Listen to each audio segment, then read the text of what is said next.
नमस्कार। एडो inspire channel में एक बार फिर आप सबका अभिनंदन। आज हम स्पर्श भाग 2 के काव्य खंड के तीसरे पाठ दोहे पर चर्चा करेंगे।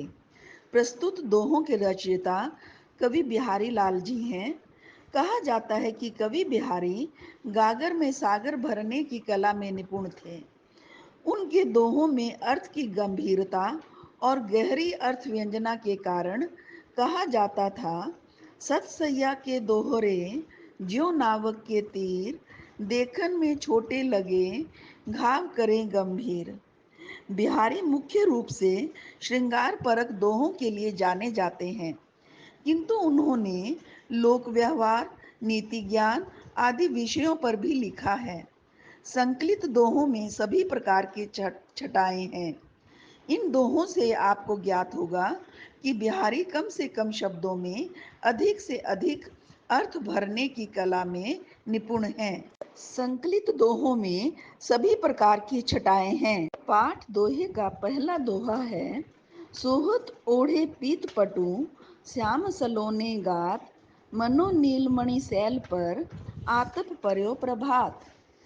कवि बिहारी ने श्री कृष्ण के रूप सौंदर्य का मनोहारी वर्णन करते हुए कहा है कि श्री कृष्ण के सुंदर और सांवले शरीर पर पीले वस्त्र ऐसे शोभायमान होते हैं मानो नीलमणि पर्वत पर प्रातःकालीन सूर्य की पीली किरणें अपनी अपूर्व छटा बिखेर रही हों।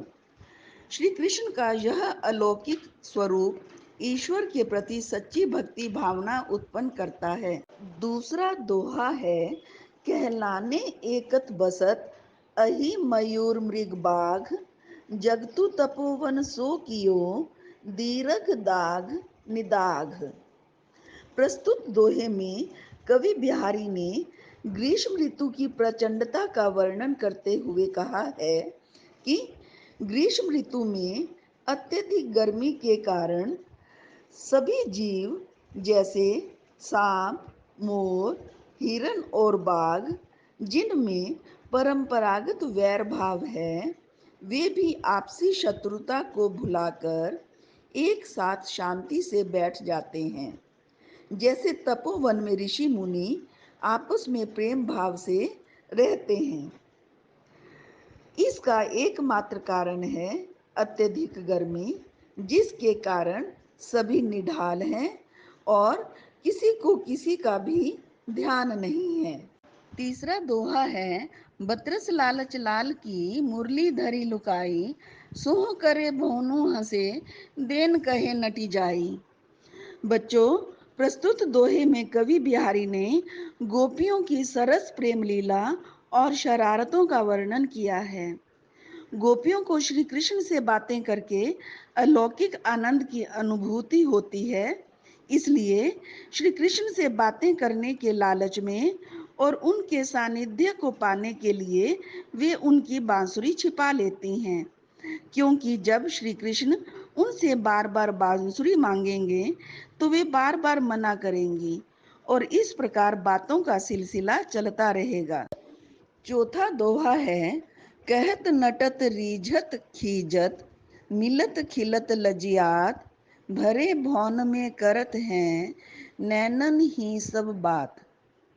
प्रस्तुत दोहे में नायक सगे संबंधियों से घिरे होने पर भी आंखों के संकेतों के माध्यम से नायिका से प्रणय निवेदन करता है। सभी की उपस्थिति में नायक नायिका अपने मनोभावों को किस प्रकार एक दूसरे को प्रकट करते हैं, इसी स्थिति का कवि बिहारी ने बड़ा ही सजीव चित्रण किया है। वे आंखों ही आंखों में संकेतों के माध्यम से एक दूसरे को अपने मन की बात समझा देते हैं और उस भरी सभा में किसी को इसकी कानो कान खबर नहीं होती। पांचवा दोहा है, बैठी रही अति सघन बन, पैठी सदन तन माहा, देखी दोपहरी जेठ की छाहो चाहती छाह। इस दोहे में भीषण गर्मी का वर्णन करते हुए कवि बिहारी कहते हैं कि प्रचंड ताप के कारण बाहर जाने की अपेक्षा घर में ही गर्मी का निवारण करना चाहिए। क्योंकि जेठ के महीने में दोपहर के समय कहीं भी छाया दिखाई नहीं देती। छाया या तो घने वनों में मिलती है या फिर घरों में होती है।